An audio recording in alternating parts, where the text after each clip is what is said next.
really excited to start the year. We've been practicing long enough. Guys want to play. We had a great week in Miami. Bit of a training camp plus a dual match at the end against Miami. So we're down there for a full week and got a lot of great hitting outside and a way just to get out of town, and for the guys during, they're not in school.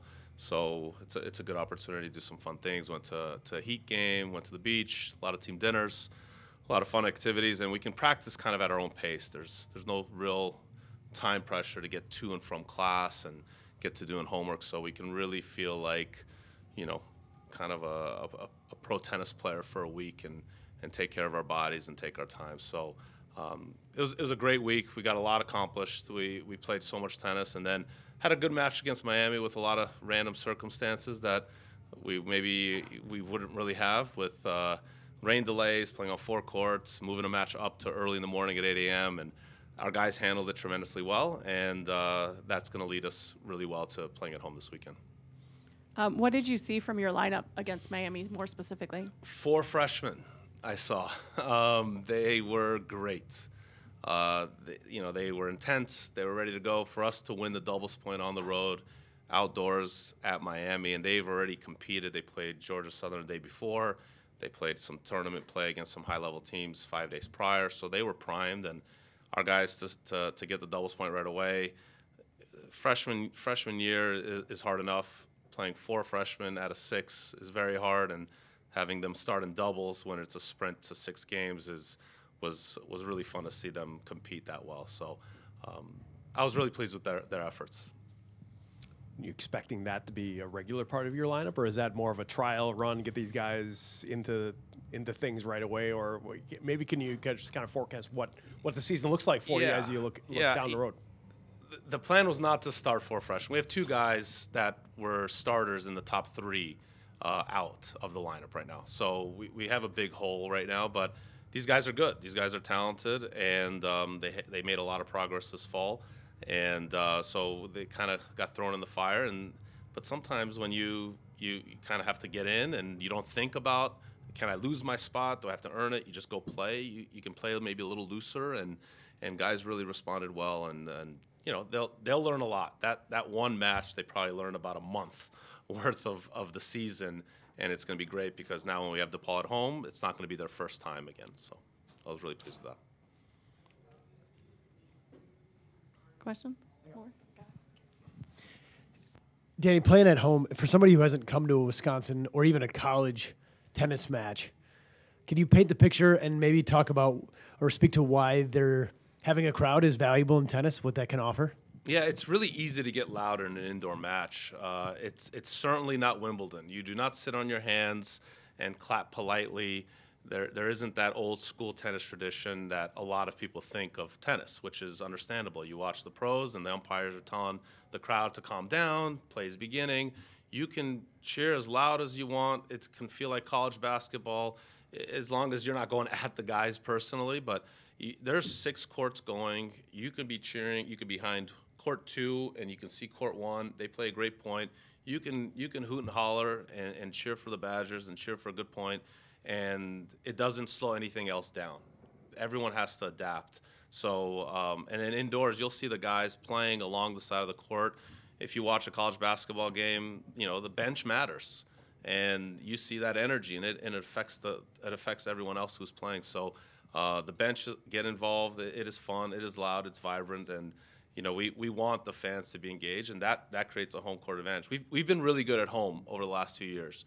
And a big part is the people that come, they're involved in the match. Coach, can you give us a scouting report for the teams that we're going to be seeing this weekend? Sure. We start with DePaul Friday. They're always in contention to win their league. They made the NCAA tournament before.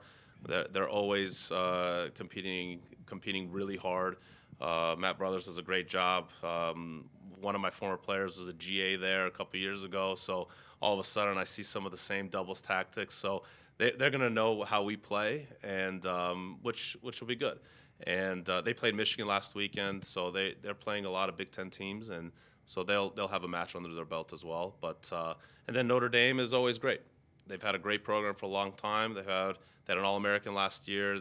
they have always individually ranked guys, doubles teams ranked. They have high expectations for their program, so that's going to be a really, really good match. We had a very close match with them last year at their place. That was one that, frankly, I thought we were probably 15 minutes away that I thought we were going to run away with it. And Notre Dame dug in and kind of stole that match back from us. So should be a really close match. Coach, just looking at brand names coming to Nielsen is impressive to me. Is it abnormal to get Oregon, Auburn, Notre Dame, Alabama, all these teams coming this far north, quite frankly, for non-conference matches? This is probably our best home schedule that we've ever had, at least for sure in my tenure. I think it speaks to the reputation that our reputation that's grown over the years. We had to go on the road to get some of these matches to come back, and we weren't afraid to do that either. We want that competition. We want that non-conference play. We went to Auburn, Alabama. We lost to Alabama in a coin flip match. It was a 3-3 match. We were in the third set.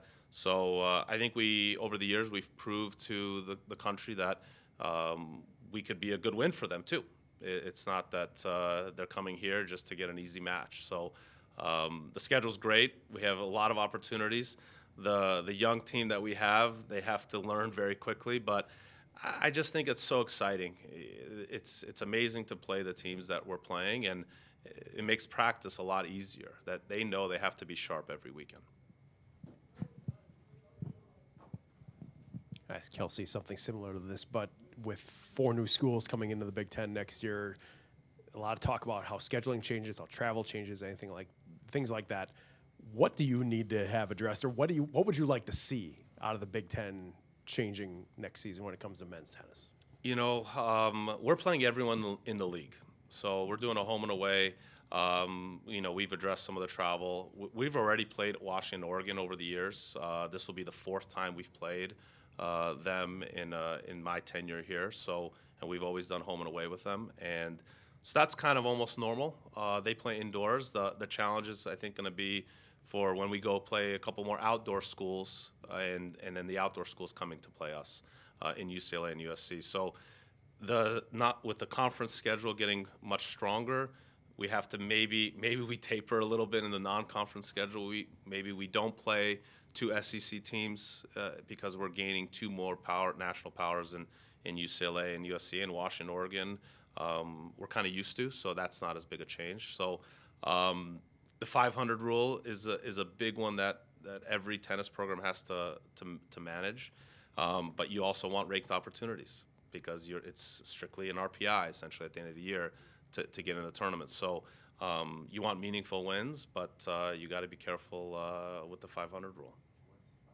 You have to be 500 to qualify for NCAAs. If you are 25, it's happened. We've had teams that, in these Power 5 conferences, their leagues are so strong, and if you are sub 500 and 11 and 12 on the season, but you are 33 in the country, you will not make the tournament.